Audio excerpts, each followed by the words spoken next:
2013, le paysage de l'animation japonaise est en pleine mutation. Les années 2000 ont été marquées par l'essor des shonen neketsu classiques, comme Naruto, One Piece, Bleach, et le début des isekai modernes avec Sword Art Online en 2012. Cependant, aucun nouvel animé ne semblait bousculer réellement les codes du genre.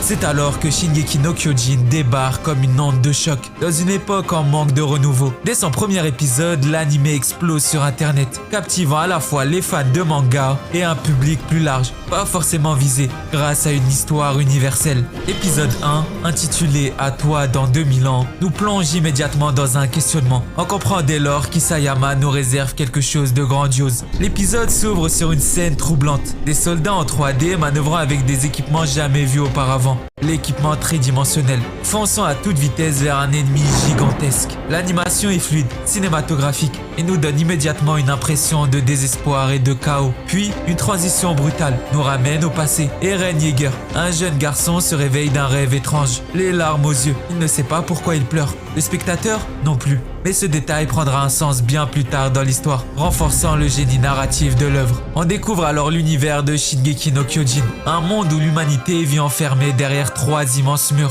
Les titans, des créatures gigantesques qui dévorent les humains, ont poussé la civilisation à l'isolement total. L'épisode prend son temps pour développer un faux sentiment de sécurité. Les habitants à l'intérieur des murs sont persuadés qu'ils sont en paix depuis plus de 100 ans, vivant dans un système féodal figé. Et tout ceci n'est qu'une illusion. Eren, contrairement aux autres, jette cette sécurité illusoire et rêve d'explorer le monde extérieur. Mikasa, sa propre sœur adoptive, représente la stabilité et la force silencieuse. Armin, son meilleur ami, est un intellectuel. Il remet en question la prétendue invincibilité des murs. Ces 3 personnages incarnent 3 visions de l'humanité face à une menace inconnue. La rébellion, la protection et la réflexion. Alors que la routine semble s'installer, un tonnerre assourdissant brise soudainement le silence. Le ciel s'assombrit. Une rafale de vent balaye la ville. Et là, le choc visuel qui a marqué toute une génération. Un titan gigantesque de plus de 60 mètres apparaît au-dessus du mur Maria. Son design est radicalement différent des autres monstres de l'époque. Pas de yeux brillants, pas d'aura maléfique, juste une monstruosité anatomique, terrifiante, sans peau. La musique s'arrête, un silence pesant s'installe. Puis, dans un geste d'une lenteur écrasante, le titan colossal envoie un coup de pied titanesque dans le mur, le pulvérisant instantanément. À ce moment précis, l'anime brise tous les standards de l'époque. Ce n'est plus un simple shonen d'aventure, c'est une tragédie, une guerre, un carnage annoncé. Le premier épisode ne s'arrête pas à la surprise de l'apparition du titan colossal. Il plonge directement dans l'horreur. Des centaines de citoyens fuient en hurlant. Les maisons s'effondrent sous l'impact. Puis viennent les autres titans, petits en comparaison, mais infiniment plus cauchemardesques. Leur démarche est saccadée, presque grotesque. Leur visage affichant des sourires malsains et vides. Et ils se ruent sur les humains, comme un enfant jouerait avec des poupées. Ce n'est pas un combat, c'est une exécution de masse. La scène la plus marquante n'est toujours pas arrivée néanmoins, car c'est le moment où la mère d'Eren est attrapée par un titan. Elle est paralysée, impuissante, en pleurs. Elle sait qu'elle va mourir. Eren est forcé de regarder. Et au lieu d'un simple hors-champ, l'anime montre explicitement le titan écraser son corps et la dévorer sous les yeux du spectateur. Un premier épisode où le protagoniste ne triomphe pas, mais subit un traumatisme irréversible. En 2013, le shonen typique se résume à un héros qui découvre progressivement ses pouvoirs, gagne des alliés et triomphe de ses ennemis.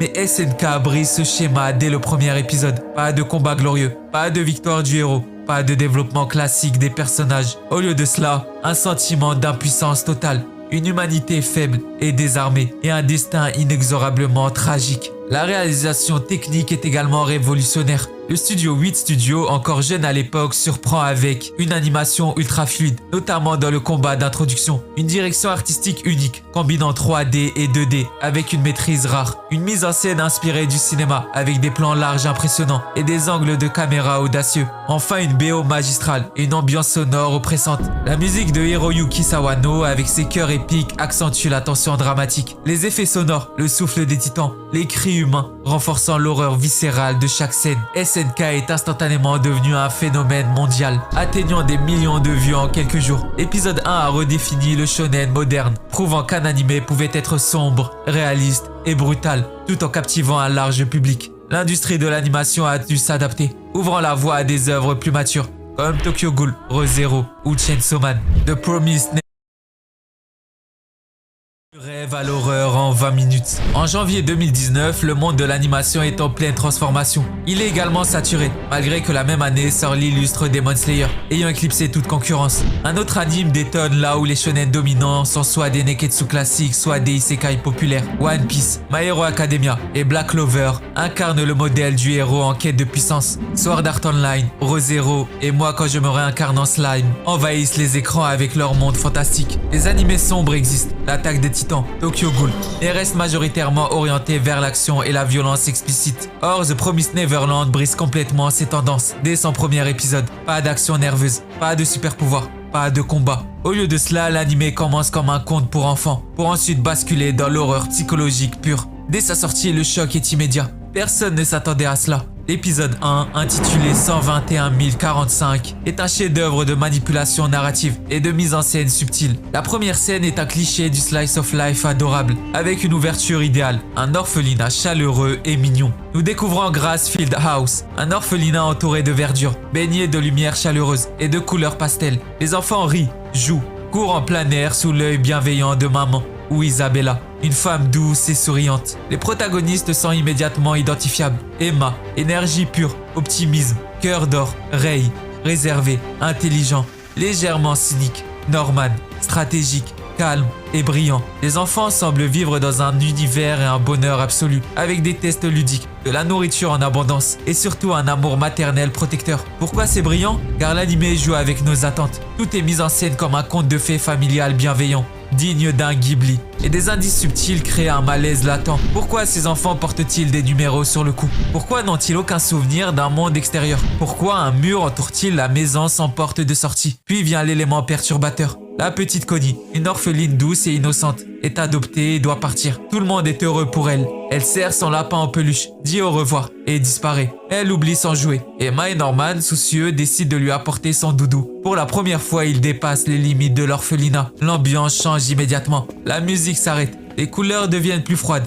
L'espace devient oppressant. Arrivés près d'un camion, Emma et Norman se figent. Le corps sans vie de Connie est à l'intérieur. Une énorme fleur rouge pousse de sa poitrine, vidée de son sang. Des monstres gigantesques et cauchemardesques discutent froidement avec Isabella. Le monde s'écroule alors. L'orphelinat n'est pas un refuge.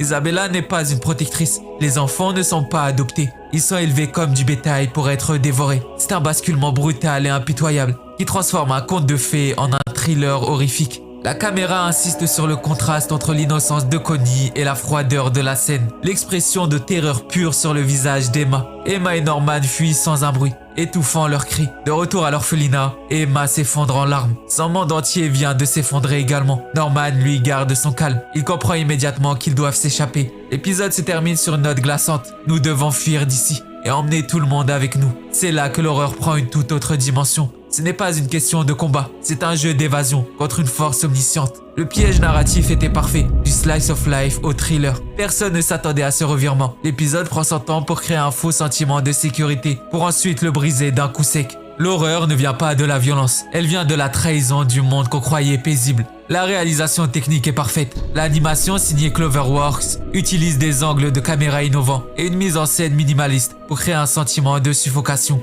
Des contre-plongées inquiétants sur Isabella, des gros plans sur les visages tétanisés d'Emma et Norman, une musique discrète qui se tait totalement au moment du choc. Tout est pensé pour maximiser l'impact du twist.